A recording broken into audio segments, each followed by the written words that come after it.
सब भाग्यशाली हैं कि आज भगवान की शरण में बैठे, उनके चरणों में अपनी चित्त वृत्तियों को धन्य करने का अवसर प्राप्त किए हैं। आप सबके सौभाग्य को मैं प्रणाम करती हूँ, नमन करती हूँ। इस पवित्र भावधारा में जहाँ हम देखते हैं कि सत्संग की अविरल धार, गंगधार कैसे सनत कुमारों के मुख से प्रस्फुटित हुई और देव ऋषि नारद स्वयं श्रोता बनकर, आयोजक बनकर उस कथा के मूल कर्ता बनकर विराजमान हो गए। और वे सनक सनंदन सनत कुमार चारों के मुख से कथा श्रवण करने का सौभाग्य उन्होंने पाया।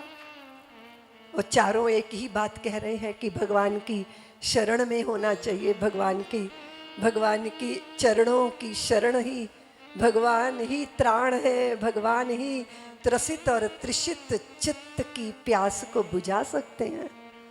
ऐसी वाणी उनके मुख से निकल रही है। और देव ऋषि नारद, कौन है देव ऋषि नारद? एक जगह टिकते नहीं हैं। कदाचित नारद की ही तरह हमारा मन भी है, वो भी कहाँ एक जगह टिकता है। न जाने कितनी वृत्तियां मन में, चित्त में उमड़ गुमड़ के जैसे आसमान में बादल छा जाते हैं, ऐसे हमारे मन में जाने कितने विचारों के बमंडर उठते हैं और हमारा मन हमें कहीं टिकने नहीं देता। यत्र तत्र सर्वत्र। और ये चारों दिशाओं से सत्य का अन्वेषण करने के द्योतक सनत कुमार इस भागवती संगीता की महिमा गाते गाते उन्होंने कहा कि देव ऋषि, ये कथा जीवंतों का ही उद्धार नहीं करती, ये तो मृत्यु को प्राप्त और प्रेतत्व को उपलब्ध ऐसे जीवों को भी धन्य और कृतार्थ करती है। तो उन्होंने गोकर्ण जी का आख्यान सुनाया। आत्मदेव नाम के एक बड़े परम भागवत विद्वान, उनके पास मान्यता थी समाज की, समाज उनको सम्मान देता था।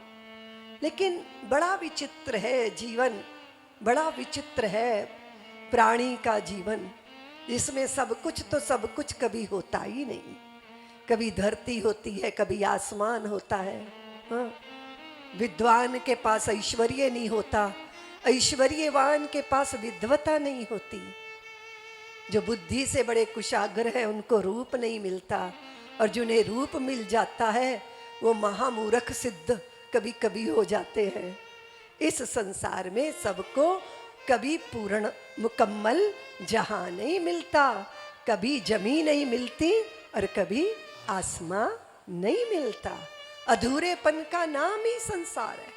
और या फिर ये हमारा मन है ऐसा जो हमें जीवन भर कुछ न्यूनता का दर्शन करवाता है। ये तो है पर ये नहीं, ये तो मिल गया पर ये शेष है, और ये जो शेष है उसी के लिए छटपटाहट है, उसी के लिए व्याकुलता है, उसी के लिए बेचैनी है। अब इतना हो जाएगा तो बस हो जाएगा, बस थोड़े 4 कदम और चलेंगे, इसे पालेंगे उसे पालेंगे, ऐसा हो जाएगा। और जब यूं हो जाएगा और जब ऐसा कर लेंगे तब फिर सब ठीक हो जाएगा। बस यही वो वंचना है जो मन हमारे साथ खेलता है, यही वो वंचना है। और जो वंचना समझ गया वो धन्य हो गया। इसलिए हम लोग एक बात गीत गाया करते हैं कि मन की चालाकी जान गए, हम अपने को पहचान गए। और कदाचित हम ये देख सके कि मेरे अधूरेपन का कारण मेरा अधूरापन नहीं है, मैं तो सदा पूर्ण था। मेरा मन मेरे साथ चतुराइयां खेल रहा है, मेरा मन मुझे मृग मरीचिका में फंसा रहा है। और वो मृग मरीचिका जिसमें मृग दौड़ता है, रेगिस्तान की रेत में जिसे जल दिखाई देता है, और वो उस जल को पाने के लिए दौड़ता है। और जब वो उस गंतव्य तक पहुंचता है तो जल और दूर दिखाई देता है।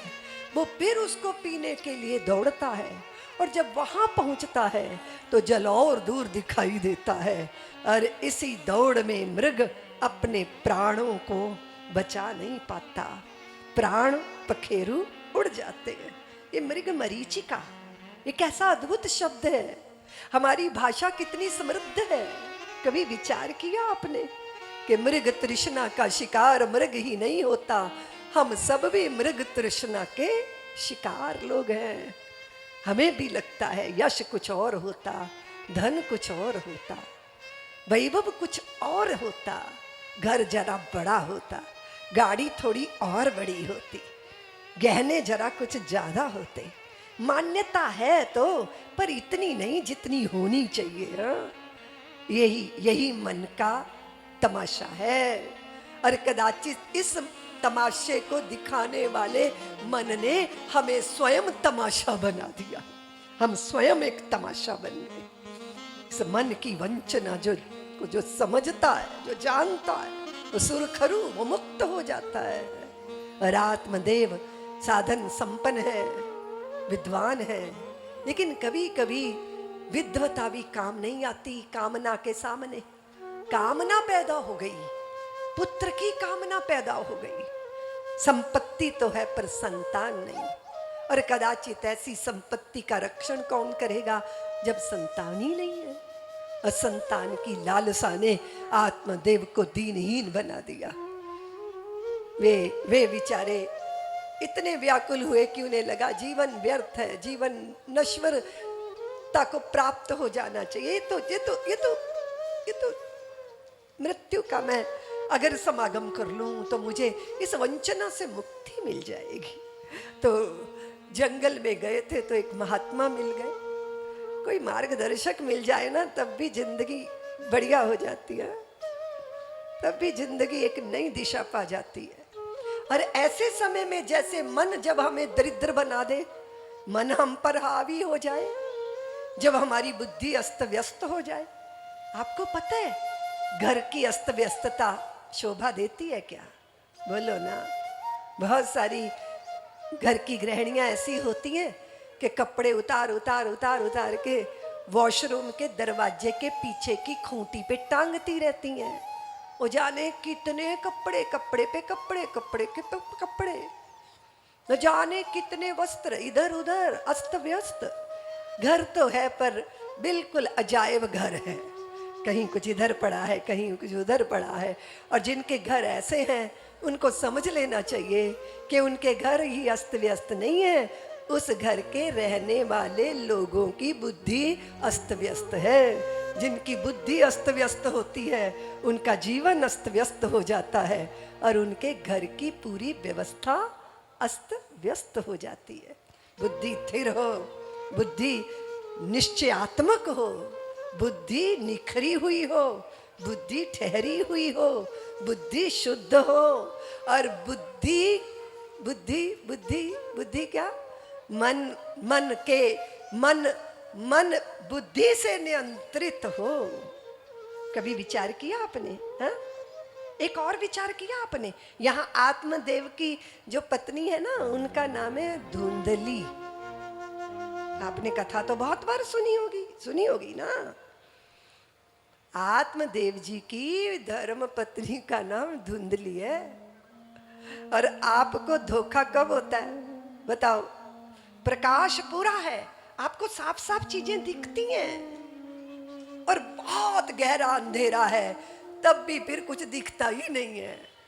लेकिन कुछ का कुछ दिखता है, ये प्रकाश या अंधेरे में नहीं, जब धुंधल का होता है तभी कुछ का कुछ दिखता है। तभी ठूंठ में भूत दिखता है, तभी रस्सी में सर्प दिखता है, तभी गड़बड़ होती है। जब ना पूरा प्रकाश होता है ना पूरा अंधकार होता है, इसको धुंधलका बोलते हैं। और कदाचित ये बाहर कुछ थोड़ी बहुत धोखे दे देगा, लेकिन कल्पना करो जिनकी बुद्धि ना प्रकाश में है ना अंधेरे में है, वो स्वयं धुंधली है। क्या है? बोलो ना, क्या है? बुद्धि। ये पत्नी नहीं है, ये धुंधली, बुद्धि का नाम है ये धुंधली। और आत्मदेव कुछ नहीं, ये जीव आत्मा की कहानी चल रही है। ये कथा किसी दूसरे की नहीं है शक्ति वालों। ये जो भागवत की कथा है ना, ये कथा बीच बीच में हमारा अपना भी दर्शन करवाती है हमको। सब्सक्राइब करें साध्वी ऋतंभरा जी के YouTube चैनल को और हमारे वीडियोस को सबसे पहले देखने के लिए बेल आइकन को दबाना ना भूलें।